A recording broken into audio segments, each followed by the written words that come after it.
My name is Wren Calloway. I'm 32 years old, and I never thought I'd say this out loud, but the worst betrayal I've ever lived through didn't come from a stranger. It came from family we once trusted. I live in Magnolia Ridge, a tiny town in the deep South where everyone knows your name and your business. It's the kind of place with Friday night church potlucks, dusty gravel roads, and gossip faster than the internet. And until a month ago, I thought I knew my place in it. Single mom at 16, hair always pulled back in a messy ponytail, running my small floral shop on Main Street, raising a boy who became my entire universe. My son, Caleb, is 19. Smart, soft-spoken, too gentle for this world sometimes. He had a girlfriend, Tiffany Hale, from one of those old Southern money families, the kind who smile sweet as honey and judge you in the same breath. Her family owned half the town, the country club, the feed mill. Even the sheriff once dated her aunt. And well, I owned a flower shop. Let's just say, their pride never made room for my boy. But Caleb loved her, and love makes us blind, especially the first time. It was a humid August evening when it happened. I remember the chirping cicadas, the smell of fried catfish drifting from Miss Rhonda's diner, the neon open sign flickering tiredly in my window as I closed shop. Then my world cracked. Red and blue lights flooded the street. 2 police cruisers pulled up, and in the back of the first one, I saw him, Caleb, pale, shaking, eyes wide like a boy trapped in a nightmare he didn't understand. Wren Calloway? Sheriff Dalton stood there, hat low like he couldn't look me in the eye. We need to talk. Your boy's been accused of theft. My heart stuttered. What? Theft of what? From who? He exhaled like the truth weighed too much. The Hale family. Safe's missing $10,000. Their statements line up. Says Caleb had access. Claims he admitted it. No, my voice cracked. Absolutely not.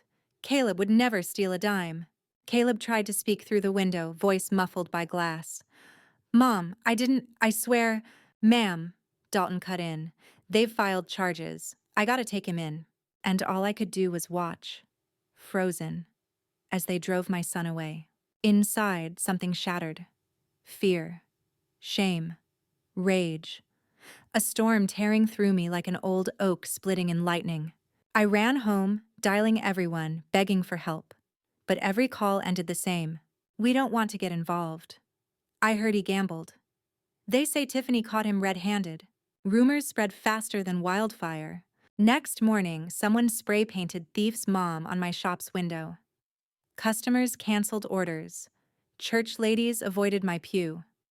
Tiffany's mother, Miss Judith Hale herself, walked into the cafe and announced loud as a trumpet, "Shame what some mothers raise when they chase boys instead of morals."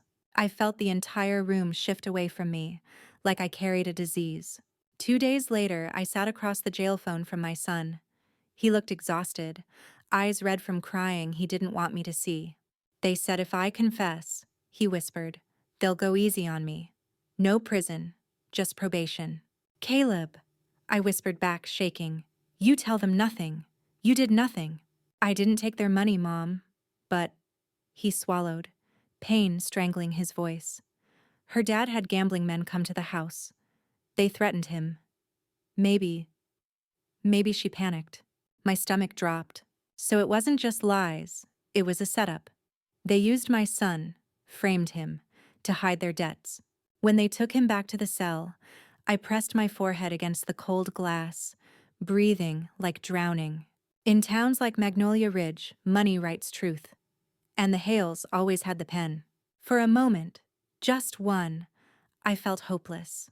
Like a girl again, 16, barefoot on a porch swing, pregnant and scared, praying life wouldn't eat me alive. But motherhood changes a woman. Once you grow a heart outside your body, there is nothing you won't burn down to protect it. Something inside me hardened.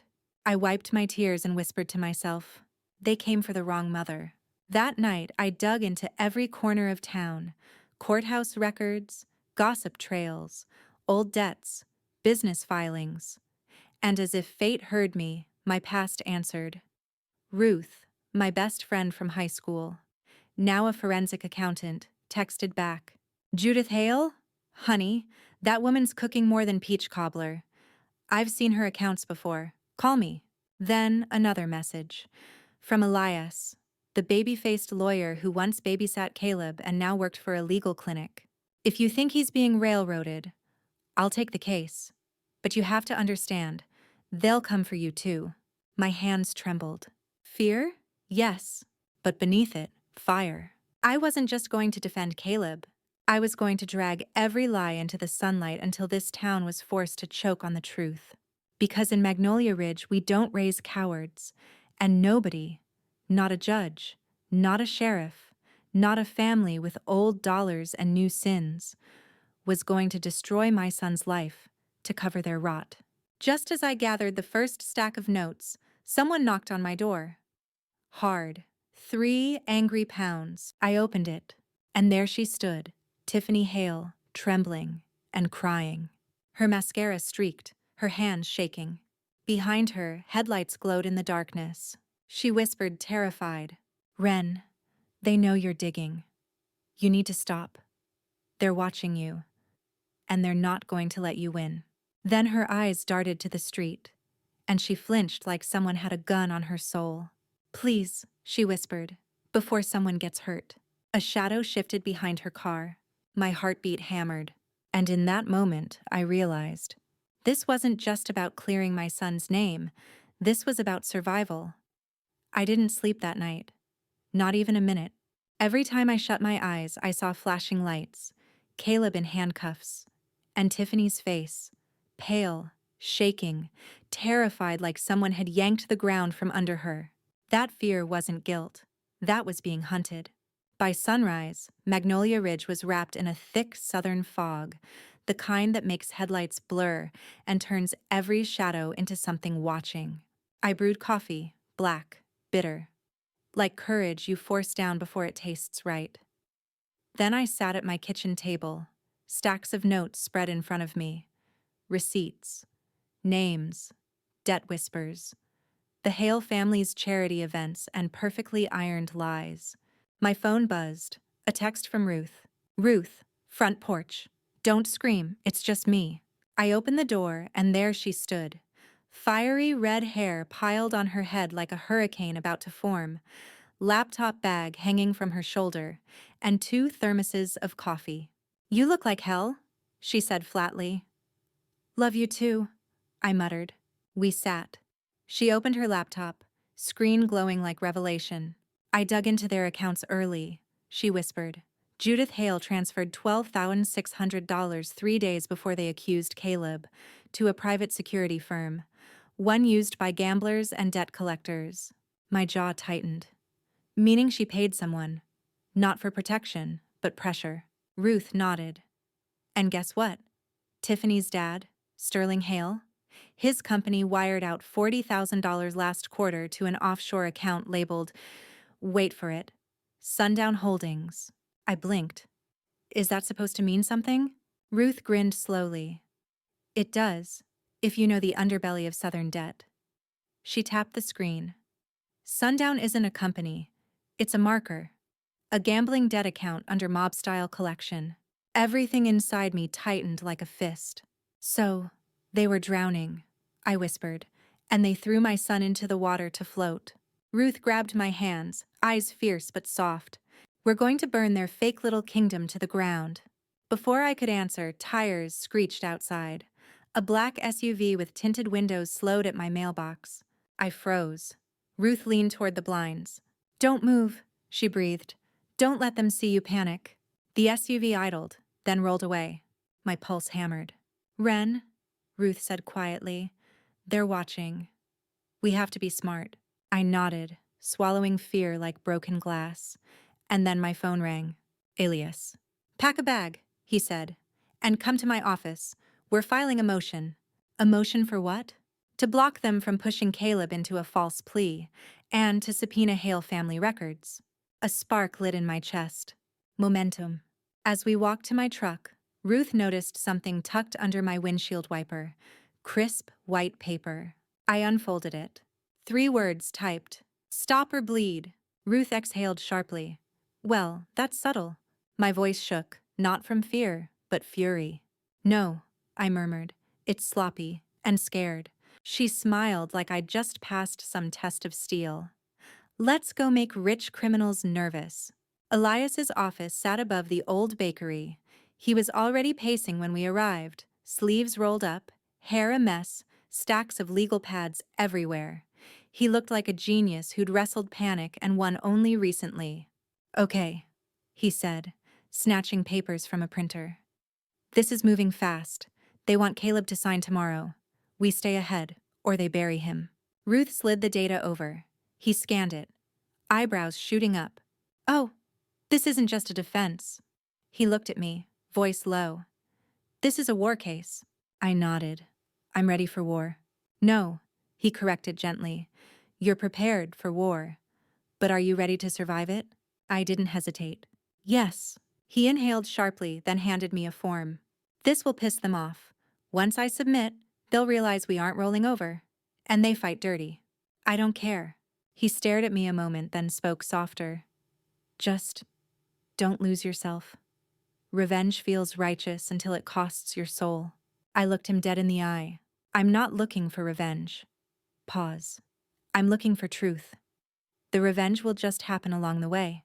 We spent hours filling motions, timelines, statements. I relived every second of that awful night. Every tear Caleb shed. Every whisper in town that told me we were disposable. By noon, Elias exhaled deeply. It's filed. His voice held both relief and dread. By sundown, the Hales will know. Ruth cracked her knuckles. Good. Let them choke on panic. We decided to head to the courthouse to post bond paperwork. Magnolia Ridge Courthouse is old. Marble floors, portraits of judges who never smiled, air smelling like history and secrets. As we walked in, whispers followed us like shadows. That's her. Bless her heart. She thinks she can fight them. Should have raised that boy better. I kept my chin high. Let them talk. Noise means nothing when truth is loading like a weapon. Just as we approached the clerk window, a familiar voice echoed behind us. Wren, Sheriff Dalton, hat in hand, guilt wearing his face like a mask that didn't fit right. I heard you filed, he muttered. You're stirring hornets. Only ones that deserve stinging. He lowered his voice. You think you know what you're stepping into, but you don't. The Hales aren't the only ones with skin in this game. Meaning? He glanced around, nerves dancing in his jaw. Then leaned closer, whispering, This goes higher than you think. Much higher. My stomach iced, but my voice stayed steady. Then I'll climb. Something flickered in his eyes. Fear? Respect? Both? You should walk away, he murmured. For your boy's sake. I leaned forward, whisper razor sharp. I'm doing this for my boy. The air thickened. Someone slammed a door in the hallway. Ruth nudged me. We need to go. We turned and froze. A man in a gray suit leaned against the courthouse pillars. Cold eyes, hands folded, watching us like prey that hadn't learned to run right yet. He smirked, small, cruel. Ruth whispered, That's private enforcement. The kind the Hales hire. My blood chilled, but my spine refused to bend. Let him watch. His smile widened, almost amused. Then he lifted his phone, pressed something, and my text tone dinged. Unknown number, 1 sentence. Next time we take the boy. My heart stopped. Caleb. They were threatening my child again, even locked behind bars. I stepped forward, rage trembling hot through me, but Ruth grabbed my arm. Wren, don't. That's what they want. My teeth clenched. This wasn't fear anymore. This was a promise I carved into my bones. You come near my son again, and I will not stop at exposing you. I will destroy you. I stared at the man. He winked, then walked away. And right then, the courthouse lights flickered. A security alarm blared behind us. Elias's phone buzzed violently. He read the message, face draining of color. It's Caleb. Pause. There was an incident in holding. My knees weakened. What kind of incident? He swallowed hard. They called medical. The hallway spun. My scream came out silent, strangled by terror too sharp to breathe through. And every cell in my body knew. This wasn't justice. This was war. There's a particular kind of fear that hits a mother when her child is threatened. It isn't panic, and it isn't shock. It's focus. A cold, primal clarity. I stared at the Polaroid in my hand until the ink smudged beneath my thumb. Caleb's bruised face, eyes closed, vulnerable. The words on the back, "Stop talking," pulsed like a heartbeat. But it didn't silence me. It sharpened me. I walked inside and found Elias pacing the kitchen like a man whose nerves had wires exposed. "They're trying to break us before tonight," he muttered. "They chose intimidation over subtlety. That means we're close." Ruth closed her laptop and stood. "They escalated. So do we." Hank cracked his knuckles. "I'll put a patrol car near your house." "No," I said. They all looked at me. "This isn't about scaring me. This is a message to the whole town. They want to prove they still control fear." Elias swallowed. "And what do you want to do?" I took a breath that felt heavier than my chest could hold. "We show up," I said. "We go bigger." Magnolia Ridge Town Hall wasn't glamorous. A squat brick building with faded blue shutters and a flagpole that squeaked when the wind touched it. By 6 p.m., the parking lot looked like Sunday church overflow. People from the diner, the feed store, the community college. Some came out of sympathy. Some came out of curiosity.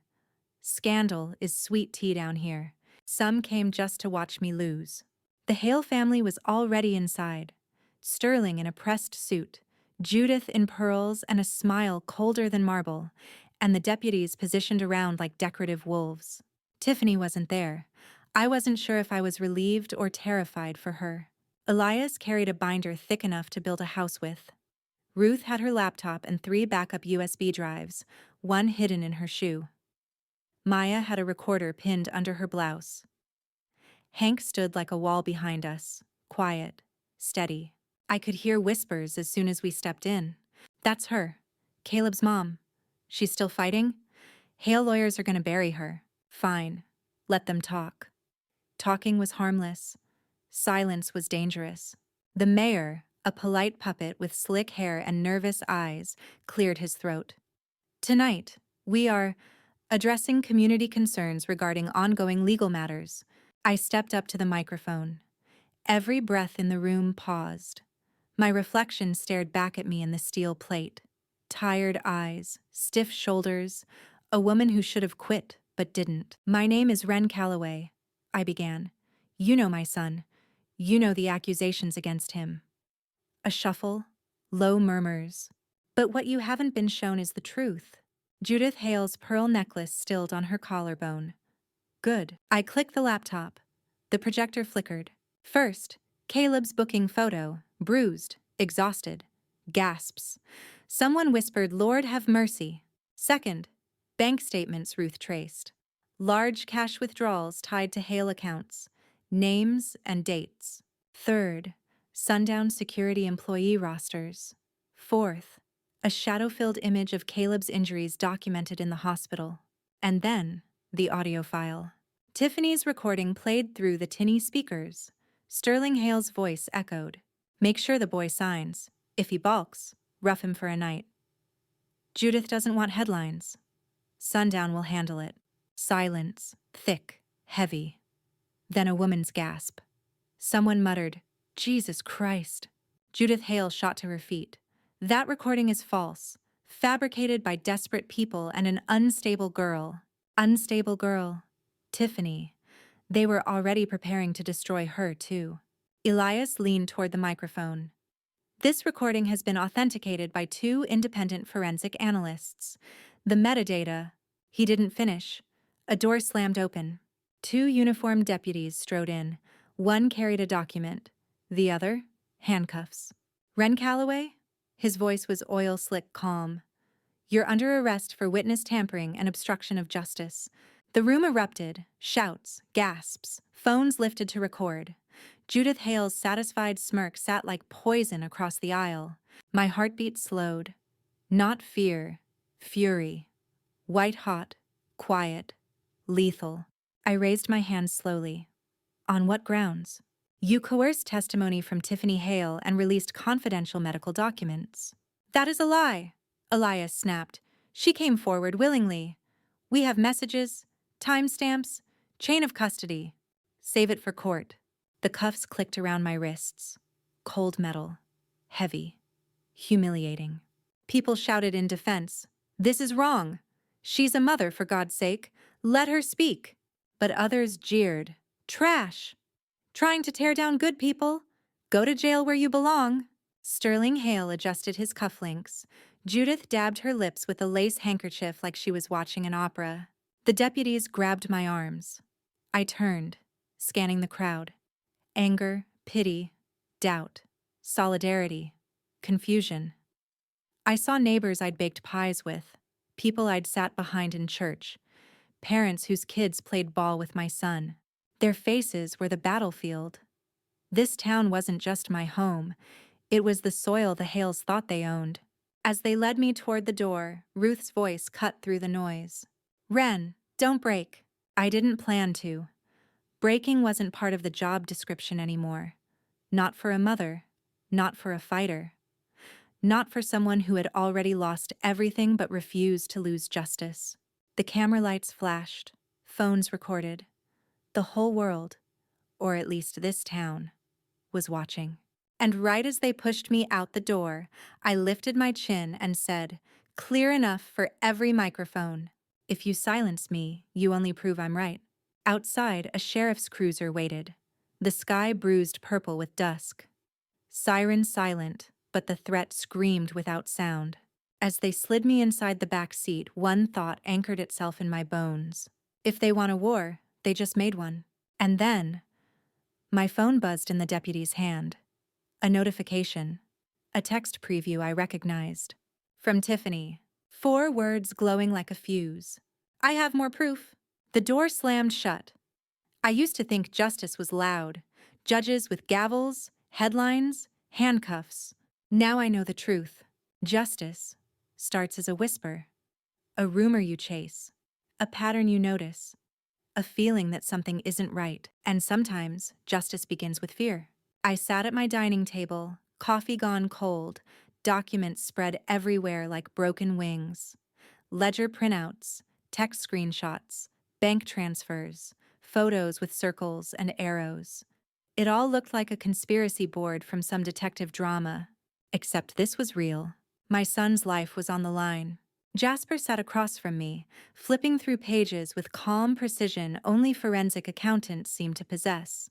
You see this? He said, circling another date.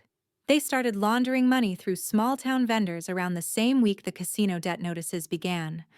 Your son became their diversion. My boy. My throat tightened. He trusted them. He still does, Jasper said. That's going to hurt worse when he finds out. I nodded slowly, eyes stinging. It already hurt. The front door cracked open and slammed shut. Footsteps, heavy, angry. Mom! Rowan's voice boomed from the hall. Jasper straightened. I froze. Rowan stormed in, sweat on his brow, fists clenched.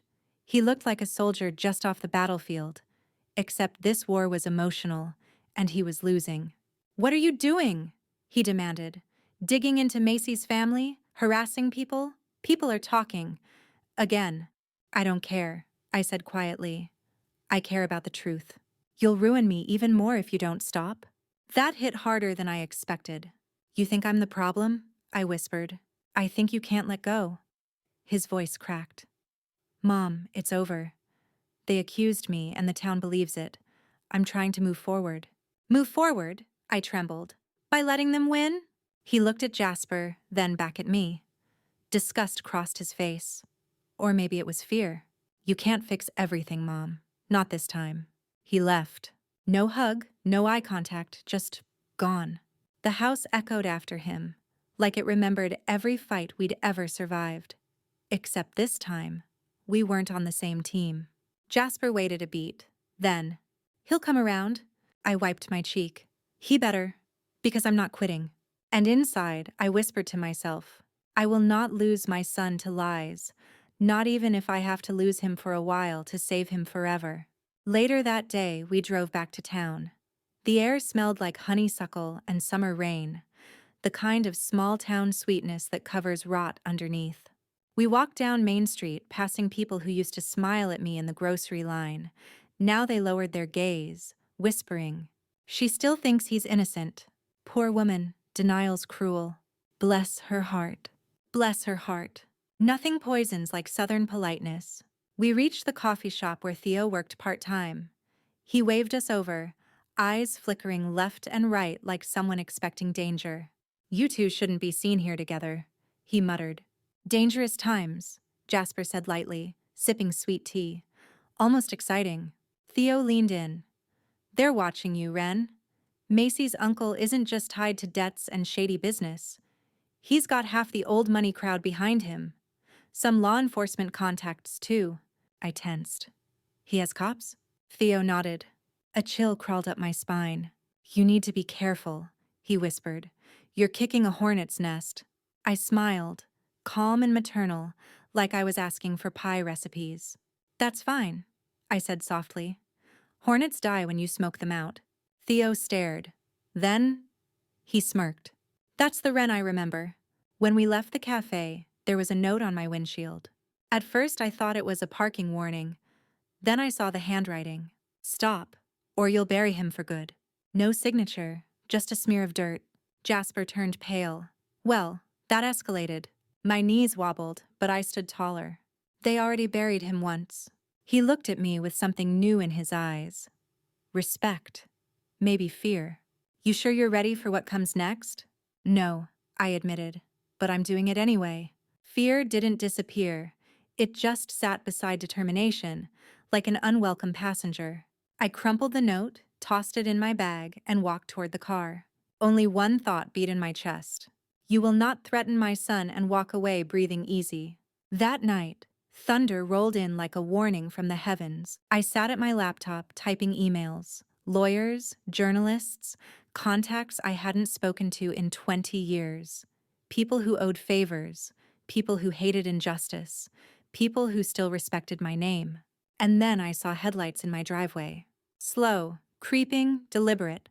I stood and walked to the window. A black truck idled outside. No one came to the door, no engine revved. Just watching. My pulse hammered.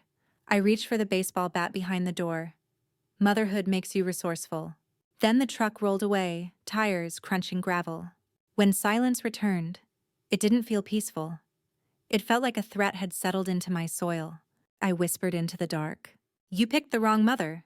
Lightning flashed, and in that stark white burst of light I saw it clearly.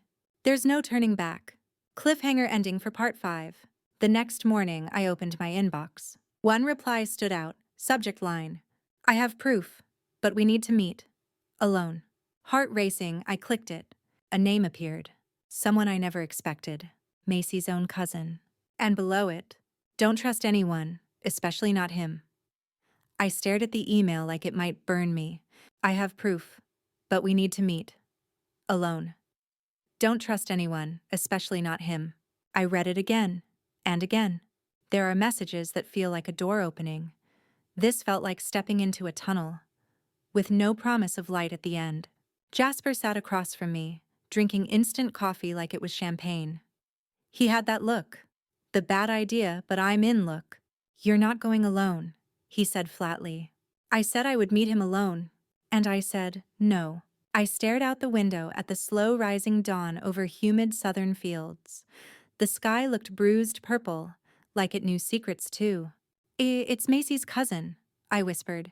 "If he's coming forward, it means someone inside that family is cracking. Or manipulating you," Jasper replied. "Remember, corruption doesn't crumble.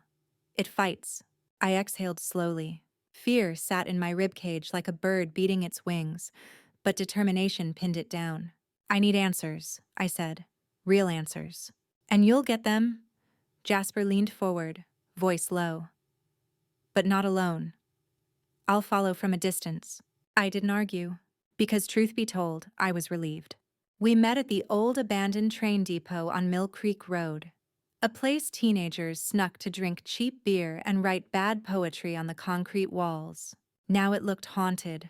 Rusted tracks, peeling paint, kudzu swallowing the building like nature wanted to erase memory.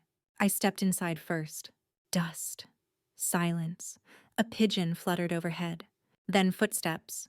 Wren. I turned. Darren Hale, Macy's cousin.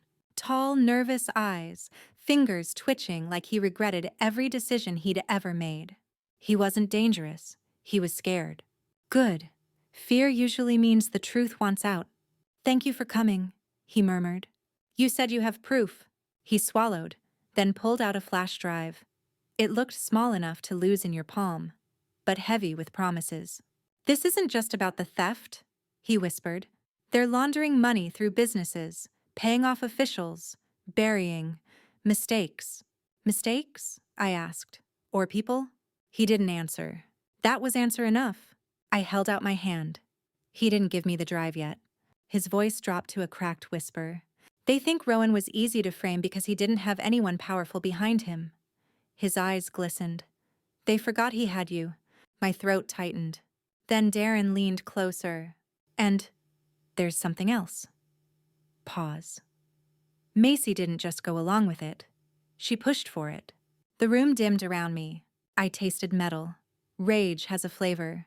Bitter iron and old heartbreak. She loved him, I said. She loved what he gave her. Darren corrected. Attention. Future. Reputation. A tremor ran through me. The betrayal of a son hurts a mother. The betrayal of love? It marks the soul. Why are you helping me? I whispered. He shut his eyes. Because if I don't, I'm next. He pushed the drive into my hand. Download it somewhere safe. And Wren, leave town when you're done. His voice broke. This family, they don't lose. I smiled, soft, calm, deadly. They picked the wrong mother to fight. A rustle, a sound. Jasper's silhouette flashed outside the broken window. Darren froze. You weren't supposed to bring anyone. He's on my side. Darren's face drained. Then God help you. He turned to leave, fast, panicked. Then, a bang. Not a gunshot. A truck door slamming. Gravel kicking. A black SUV screeched toward the depot. My blood turned cold. It's them, Darren whispered. Jasper ran in. We need to move, now. We sprinted out the back, down cracked concrete steps, through kudzu vines that clawed like green fingers. Jasper shoved me forward as the SUV roared closer. Darren tripped. Go, he shouted. I turned. Instinct, motherhood, human decency. Two men got out of the SUV. I saw a glint. Brass knuckles? No time.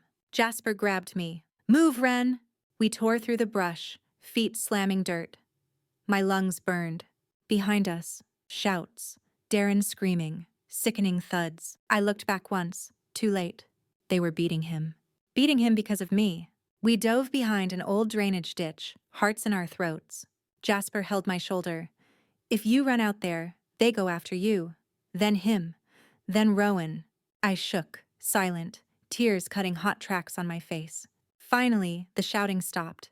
The SUV peeled away. Silence. We crawled out, breathless, muddy, shaking. Darren lay still on the ground. Alive, barely, but blood streaked his face. He looked at me, half-conscious, whispering through swollen lips. Don't stop, now. I squeezed his hand. I promise. His fingers twitched once, then went limp. We called emergency services anonymously from a burner. Then Jasper looked at me. This is war now, he said quietly. No, I corrected, voice sharper than steel. This has always been war. They just finally realized I'm fighting back. I clutched the flash drive like a weapon. For the first time since this began, I felt something new. Not fear, not grief. Power. A fire lit behind my ribs, fierce, ancient, maternal. Let them come. I would not break, and I would not stop. As we drove away, Jasper exhaled shakily. We need to hide you for a while. I shook my head, eyes locked forward. No, we go louder. At that exact moment, my phone buzzed. A text, unknown number. Next time we won't miss. Another message followed. A photo. My house, my porch. my mailbox, with a bullet lodged in it. You'd think a bullet in your mailbox would feel dramatic, like a movie moment, slow motion, heart pounding, cinematic fear. But in reality, it felt quiet, too quiet, like the world held its breath to see what I'd do next. Jasper pulled into an old mechanic's shop on the edge of town, neutral ground, owned by a man who didn't ask questions and owed Jasper a favor from a lifetime ago. When the engine cut off, neither of us moved. He finally spoke first. "They're escalating." "No," I said softly, eyes still on the bullet photo glowing in my hand. "They think they've already won." Jasper studied my face. "You're not breaking." "I can't." A pause. "I won't." He leaned back, tension radiating off him. "Wren, I need to say this clearly. They don't use warnings twice. The next bullet doesn't hit a mailbox." I met his gaze, steady. "Then they'll learn I don't run." A ghost of a smile touched his face, admiration mixed with worry. "You're the bravest, most terrifying mom I've ever met." "I'll take that as a compliment." Inside the mechanic's back office, Ruth paced like a caged hawk. Maya tapped rapidly on her laptop. Elias stood at a dusty workbench, legal pad covered in frantic notes. They all looked up when we entered. Elias's face went pale when he saw the bullet photo. "Jesus, Wren!" Ruth's jaw flexed. "Those cowards." Maya just whispered. "They're bold." Jasper answered. "They're cornered." I placed the USB on the table. "This has what we need." Silence fell, heavy, electric. "You haven't opened it?" Maya asked. I shook my head. "We were chased." Ruth's eyes filled with fire. "Then let's see what they tried to kill a man to hide." She plugged the drive in. The folder popped open. Files. Lots of them. Bank transfers, offshore accounts, blackmail emails, police reports that mysteriously never made it to filing. And then, video files. One labeled Sundown Cam 4 Room 09. She clicked. A hospital room, security footage. Caleb, hooked to an IV, face bruised, barely conscious. A nurse, or someone dressed like one, leaning close to his ear. Then clear audio. "He'll cooperate. If he doesn't, Mommy pays."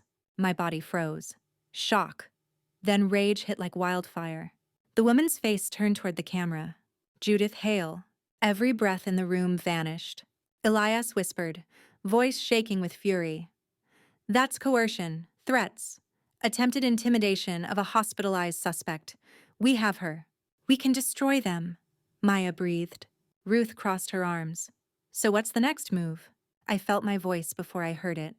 "We go public." Jasper blinked. "You sure you want to light the fuse now?" I didn't hesitate. They sent a bullet to my house. They beat Darren half to death. They've controlled this town through silence and fear. I looked at each of them. My strange little army. No more whispering. We scorched the earth. Ruth smirked. "Took you long enough to say that." We split tasks. Maya would upload evidence on social media. Multiple accounts. Timed drops. Elias prepped legal filings. Jasper handled physical safety. Exits. Routes. Weapons readiness. Me? I rehearsed my public statement. Not as a lawyer, not as a politician, as a mother. The mother of a wronged son. I found my voice in the storm. And just as I finished practicing the opening line, a car engine rolled outside, slow, predatory. We all froze. Jasper peeked through a slit in the blinds. His face darkened. "Hales security, 2 cars." My heart beat once, hard. "Do they know we're here?" Maya whispered. Jasper's hand went to his waistband. "They will soon," Elias whispered. "We should go out the back." "No," I said quietly. Every head turned. "They came for intimidation. If we run, they smell fear." Ruth stepped beside me. "Then we stand." Jasper stared at us like we were wild. "Wren, this isn't a symbolic moment. They will hurt you." I raised my chin. "They already tried. I'm still breathing." He cursed under his breath. Admiration and dread tangled together. The footsteps approached the door. One of them banged on it, heavy metal knuckles on steel. "Wren Calloway," a voice called. Calm, cold. "You made your point. Time to stop." I answered without hesitation. Tell Judith I'm just getting started. Silence. Then the voice said, You think this town will protect you? You think truth wins here? I stepped toward the door. Slow. Deliberate. No, I think mothers do. The handle twisted. Jasper drew his weapon low, hidden, ready. The door cracked open. And there, standing in front, was Macy. But not polished, perfect Macy. Mascara smeared, hands shaking, eyes swollen like she hadn't slept in days. Wren, she whispered, voice cracking. Everyone froze.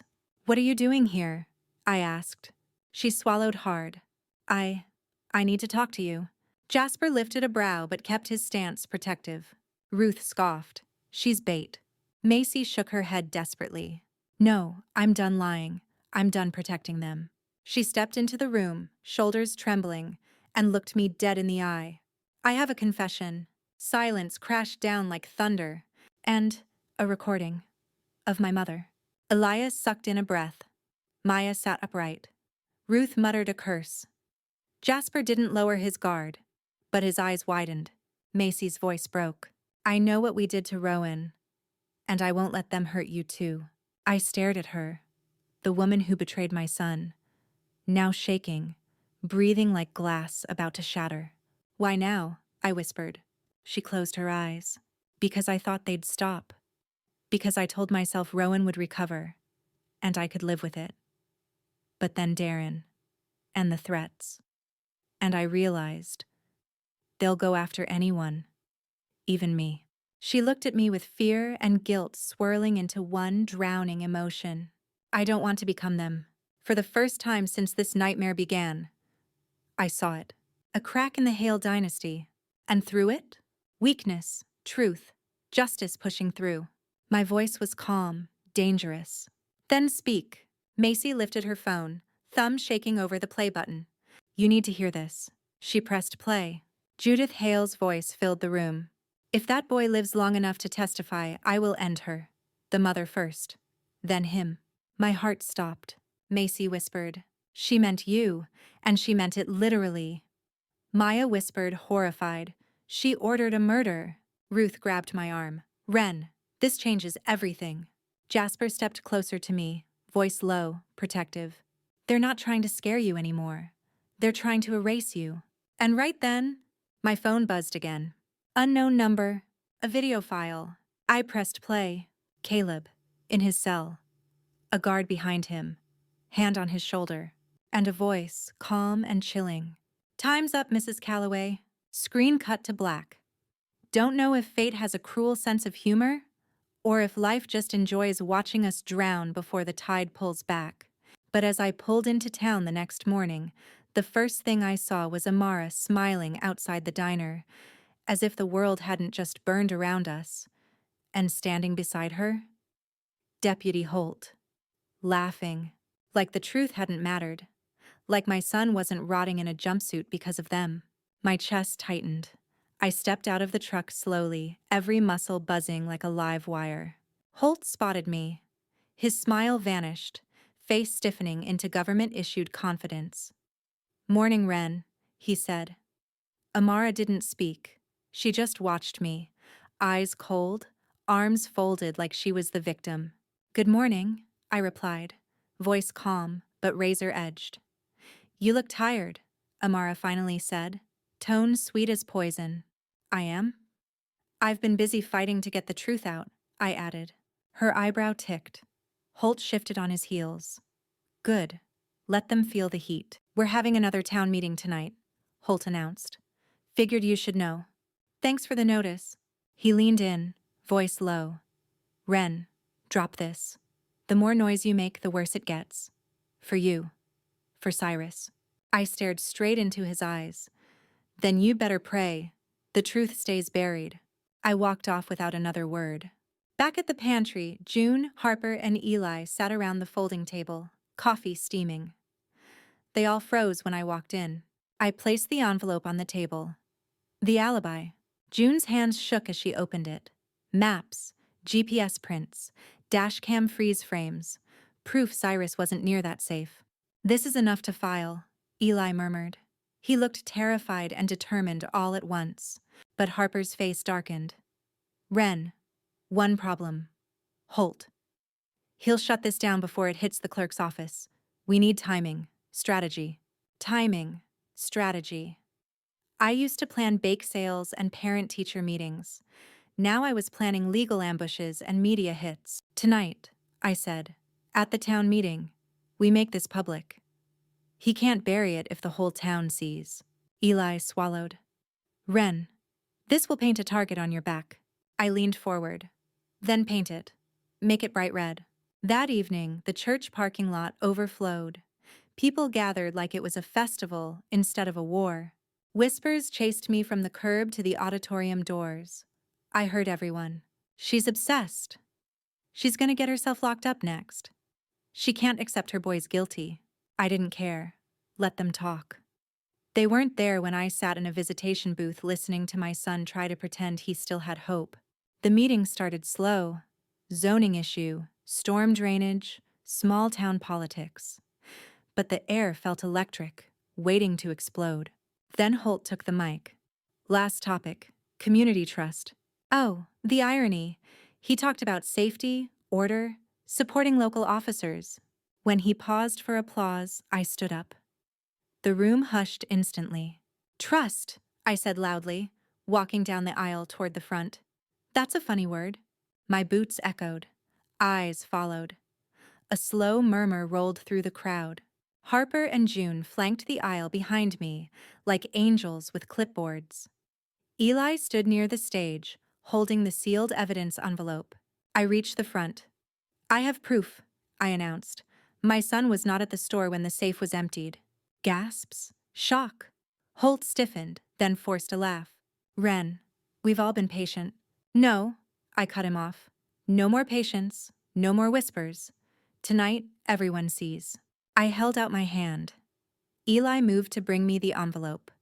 When suddenly, a police radio crackled. 2 officers rose from the side wall. One stepped forward, hand hovering by his holster. Ma'am, he warned, you need to calm down. Oh, so this was their play. Silence me, intimidate me. But I was done kneeling. I lifted my chin. My son is innocent. Holt's eyes went cold. And just then, a door swung open in the back. Someone rushed in. Breathless, panicked, clutching folders. The crowd turned, heads craned. I blinked, because the person walking in was Amara's younger brother, face pale, eyes wild. He looked like someone who'd seen a ghost, or become one. He shouted, voice cracking, "Stop! You don't understand. Cyrus wasn't the one." The room erupted. Gasps, yells, chairs scraping.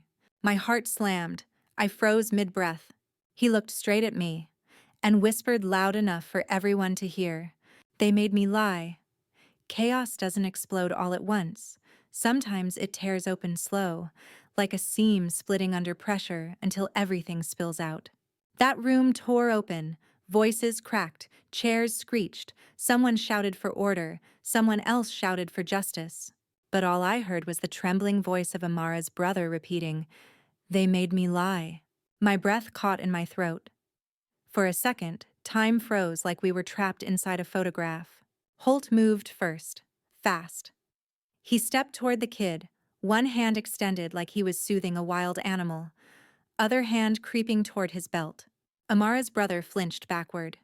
I can't carry it anymore," he stammered. "He wasn't there.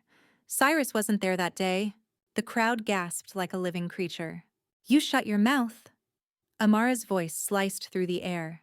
She was on her feet now, shaking, anger and panic tangled in her face. Her brother turned toward her, tears spilling. You made me.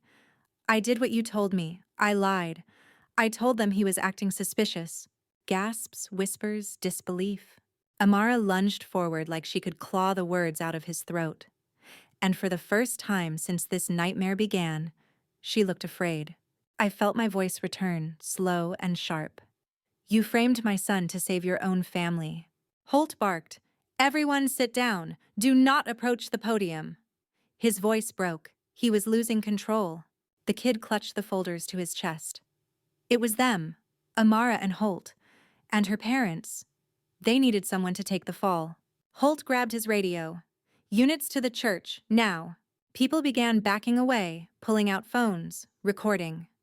We had them. We finally had them cornered.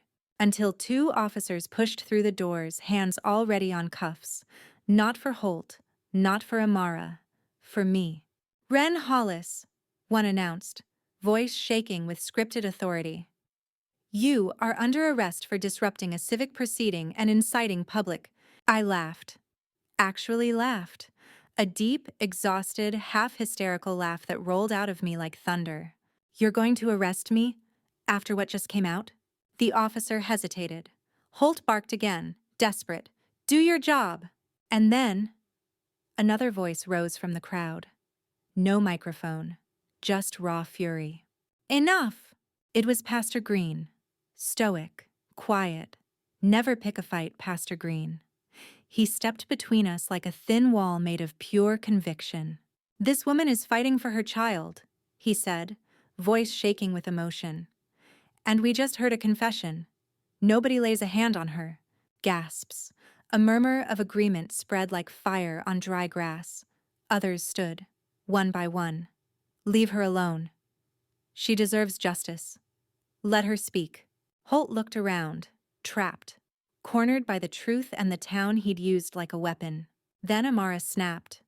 She's gonna ruin everything, she screamed at her brother. Mom and Dad will go to prison. Do you understand? We'll lose everything. Her brother's voice broke. I already lost everything. And he walked toward me. Slow, deliberate. He held out the files. For Cyrus. My hands shook as I reached for them. But as our fingers touched, a siren wailed outside. Tires screeched. Doors slammed. Backup! More officers. The cavalry was here, but not sure whose side they were on. June whispered behind me. Wren. This could go bad fast. I swallowed hard. Every nerve screamed. Every instinct burned. We were inches from truth, but danger was closing hard. I clutched the files to my chest, and in that electric, terrifying stillness, I whispered to myself, Hold, don't break now. Because the storm wasn't ending. It was just reaching its peak. And I wasn't running anymore. Fear has a smell. It's thick, metallic. It clings to the air, crawls under your skin. That church hall reeked of it. Not mine. Theirs. The ones who knew the truth was finally clawing its way out. Sirens wailed outside. More officers poured in, some looking uncertain, some looking ready to drag me off the second a command slipped from Holt's mouth. Holt's voice came low, controlled rage burning beneath it. You hand those files over, Wren, and you will regret it. I stared him dead in the eye. Oh, sweetheart, I already regret everything you made me survive. He flinched. The truth hits harder than fists. The officers stepped closer. The crowd shifted closer too, forming a human barrier around me, protecting me, standing with me. It was the first time since Cyrus's arrest that I didn't feel like I was fighting alone. Amara snapped, voice shrill. She's manipulating all of you. You think she loves this town? She just wants to tear us down because her son, her brother cut her off, voice shaking but loud. Because your boyfriend stole from people to cover your gambling debt. Silence. Then screams. Then gasps so loud they could have rattled the stained glass windows. Amara's face drained white. So did Holt's. And suddenly, Holt lunged. Not at me. At the kid. Amara's brother. Hand reaching for the files again. Time slowed. Instinct roared. I shoved Holt back with everything I had. He stumbled. Shock flashed in his eyes. Maybe surprised that a tired mother could still fight like hell. Then all hell broke loose. Officers rushed forward. Half the crowd shouted. The other half surged to block them. Somebody grabbed my arm. Rough. Urgent. I whipped around. Wren, move! Harper hissed. She and June flanked me, pushing toward a side exit. Eli ran ahead to hold the door. My heart hammered. My grip tightened on the files. Don't let go, I told myself. Not now. Not when Cyrus needs you. A chair fell. Someone yelled. Boots thundered on tile. Deputy radios crackled frantic orders. We burst through the side door into cold night air. The parking lot glowed with flashing red and blue. Half the town was spilling outside, recording everything. We ran for the truck, breath burning, hands shaking. "Where are we going?" Eli panted. "Somewhere safe to scan these," Harper said, already dialing on her phone. "And upload them to every reporter I know," June added, breathless but deadly calm. "And the Attorney General's office, every oversight board, FBI tip line, the works." That's what a mother's army looks like. Old friends and strangers turn soldiers. Then, a voice behind me, panicked, desperate. "Wren!" I turned. Amara's brother stumbled toward us, eyes wide. "Take me with you. If they catch me, I'm dead." I nodded once. No hesitation. "Get in." He climbed into the back seat just as the church doors burst open. Holt stormed out, face red, hand pointed at us like a curse. "Stop that truck!" Officers sprinted. I didn't think. I slammed the gas. Gravel spit under tires as the truck shot forward. Crowd scattered. My hands shook on the wheel, but my heart felt steady, solid, blazing with purpose. Headlights carved through night. Sirens rose behind us again. Harper whispered, "We just started something big." "No," I said. "We just set something free." The files lay on my lap, warm from my palm. Evidence, truth, hope disguised as paperwork. In the rearview mirror, red and blue lights twitched like angry fireflies. They followed, not because I was breaking the law, but because I was breaking the lie. And in that moment, I knew. I wasn't just fighting for Cyrus anymore. I was fighting for every silent kid, every mother steamrolled by power, every voice that never got heard in rooms like that. I had started a war, and I did not regret it, but war always has a price. And as we turned onto the highway, headlights flaring behind us, Harper suddenly gasped, "Wren, incoming!" I swerved just in time as a patrol SUV roared onto the road behind us, lights cutting the dark, engine screaming. They weren't letting us run without a fight.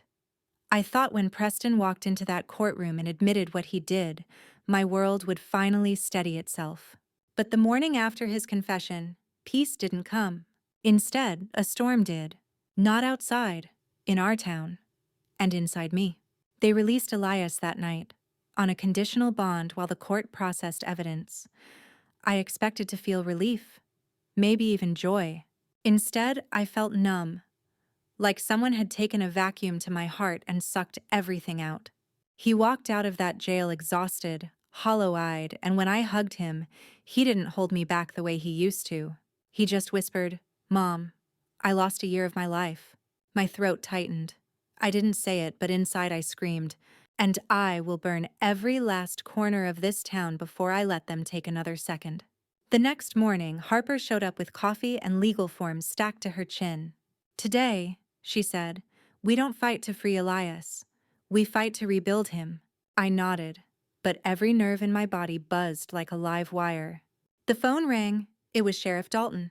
"We've received threats at the station," he said flatly. "Protesters, media vans, people yelling for arrests." I could hear shouting behind him, chaos in the background. "Threats against who?" I asked. "You, Elias, Preston, the whole Green family. Half the town is split." My stomach dropped. Vindication wasn't clean. It was messy, loud, violent. And some people didn't want the truth. They wanted the town's old narrative back.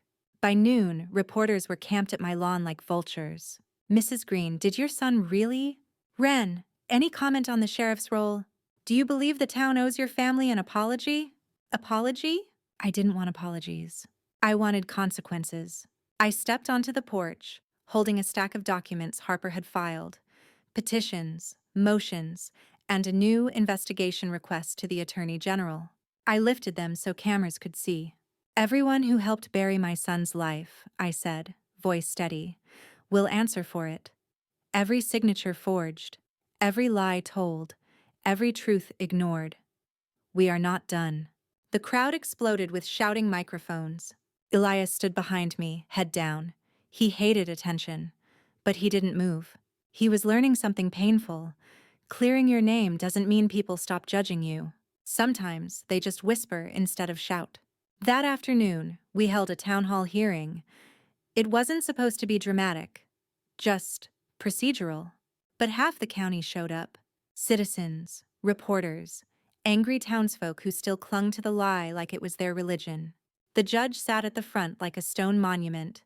The council members lined beside him, aging faces bracing for impact. Preston wasn't there. He was transferred to county custody. But Marlene?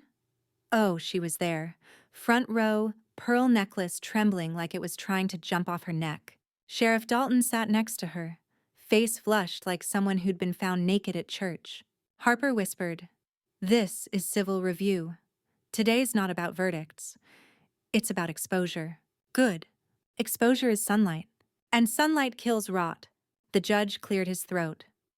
We are here to determine the actions and conduct of local authorities in the wrongful detention of Elias Green. Wrongful detention. Hearing those words felt like oxygen after drowning. They called witnesses.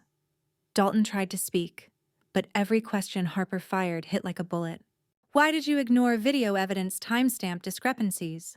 Why did you deny Mr. Green independent counsel for 48 hours? Why did you consult the Sinclair family before filing charges? Dalton stuttered. Sweat dripped down his temples. The crowd murmured like bees in a hive. Then Judge Holloway leaned forward. "I see patterns of negligence and potential corruption." A gasp rippled through the room. Marlene shot to her feet. "This is an outrage. Our family name." I stood too, calm, cold. "Your family name tried to bury my son alive." She pointed at me with shaking fury. "Your son is trash. Always has been." I didn't yell back. I just turned so the whole room could hear me. "Everything you did is coming to light. And the light doesn't lie." Silence fell like a hammer. When the hearing adjourned, chaos erupted.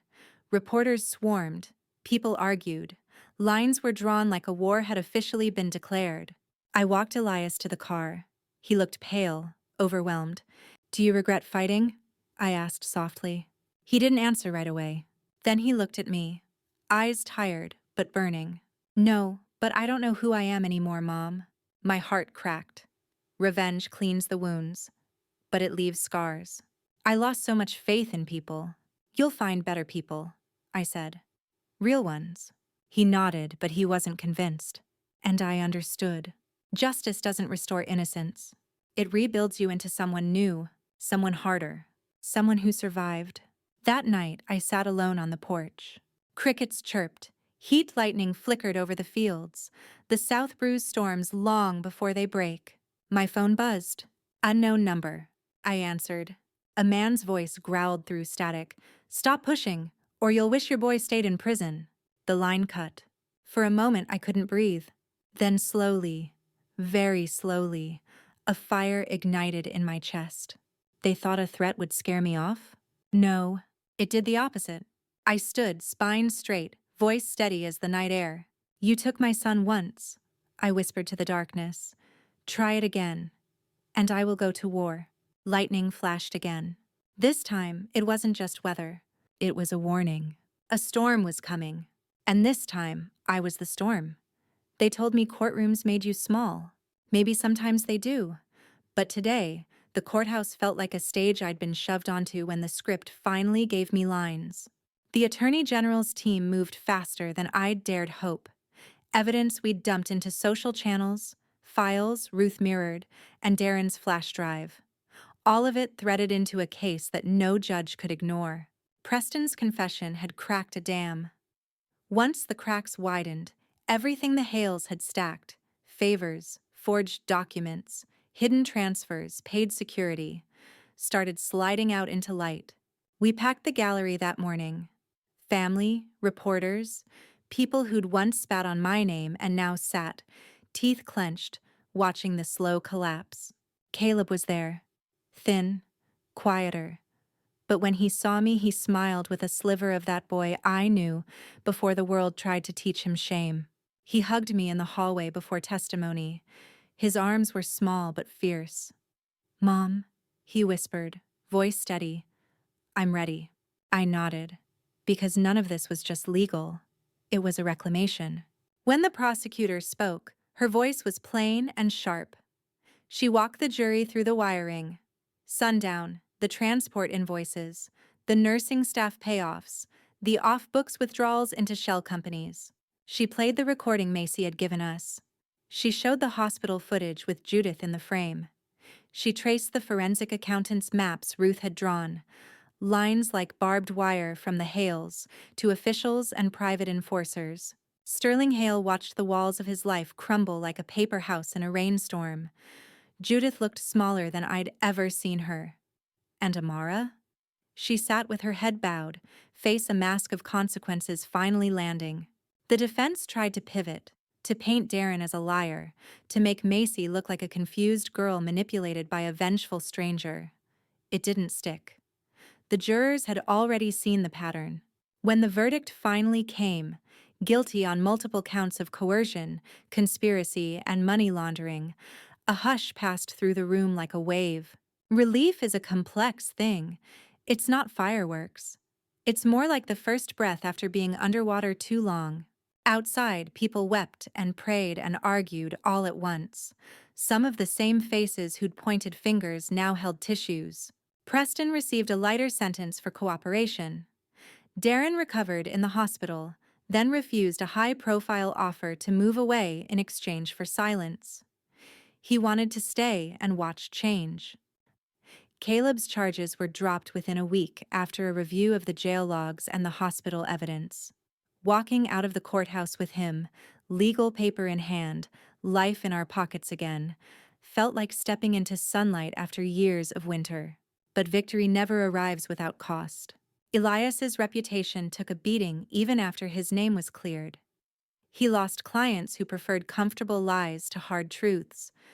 Hank retired early, his hands curled from an old injury he'd hidden while helping us.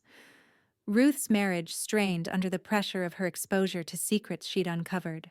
Justice had been served, but it had rearranged lives like a storm rearranges branches. And me? I had this strange new architecture inside my chest, less brittle, more tempered. Caleb slept for 20 hours straight when we got home. I painted the shop window anew, planted stronger flowers than the town had seen in years, and learned to let small joys live beside large griefs. Macy came forward publicly. She testified. She apologized on record to Caleb and to me. It didn't erase the past, but it began to stitch something honest over it. Amara and Holt faced charges for obstruction and conspiracy. They pleaded, and the town watched them shrink from status to scandal. Some people never forgave them. Some did slowly, as truth carved new paths. The final scene happened unexpectedly, in the unassuming place where this all began, my flower shop. It was a crisp afternoon. The sun warmed the window glass. I was arranging peonies when the bell chimed. Elias walked in.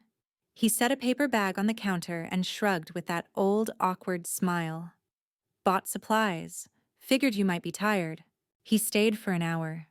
We talked about small things. Weather. The neighbor's new dog. The ridiculousness of local politics. And then he said quietly, "You saved my career, in a way I didn't even know I needed." I blinked. "You saved Caleb. You saved me." He shook his head. "You saved all of us. You made the town remember what it means to stand up." I hugged him then. For real and long. It felt less like relief and more like an agreement. We'd been through the fire and we were still recognizable to each other. Later that week, at the community center, people mounted a small exhibition. Photos, newspaper clippings, and a single Polaroid of a bruised boy, Caleb, placed beside a sign, "We will not be silenced." Children shuffled through the exhibit with their parents. One little girl looked up at me and asked, deadly serious, "Are you a superhero?" I laughed until I cried. "No," I told her. "I'm someone who loves too fiercely to stand down.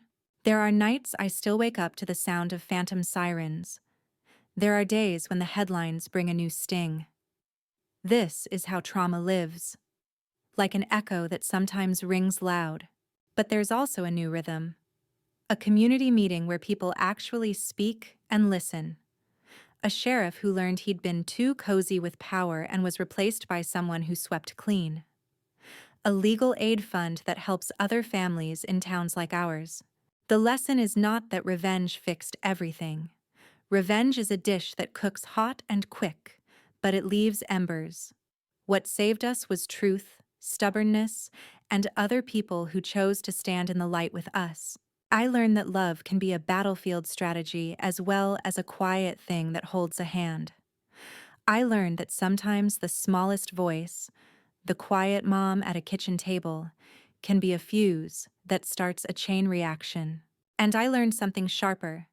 Mercy matters too. We put people away. We demanded accountability. But healing meant building something beyond punishment, spaces where the broken could ask for forgiveness and the harmed could decide what justice looked like. On slow afternoons, Caleb and I sit on the back step, watch the street, and trade stories about things that aren't legal briefs. He's thinking of community college again. He wants to learn carpentry.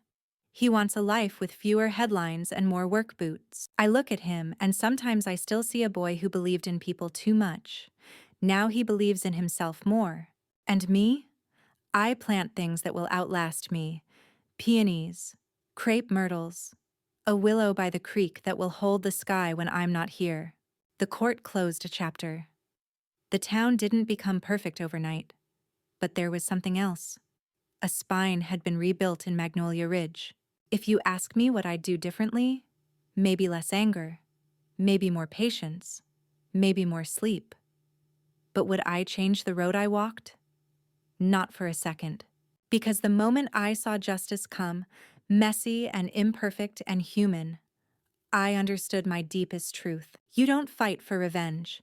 You fight to make sure the next child doesn't have to. The bell above the shop rings sometimes when people come by. When it does, I stop and listen. I breathe in the peonies. And I tell myself, softly, we survived. We will keep surviving. And the next time someone tries to bury the truth, Magnolia Ridge will rise.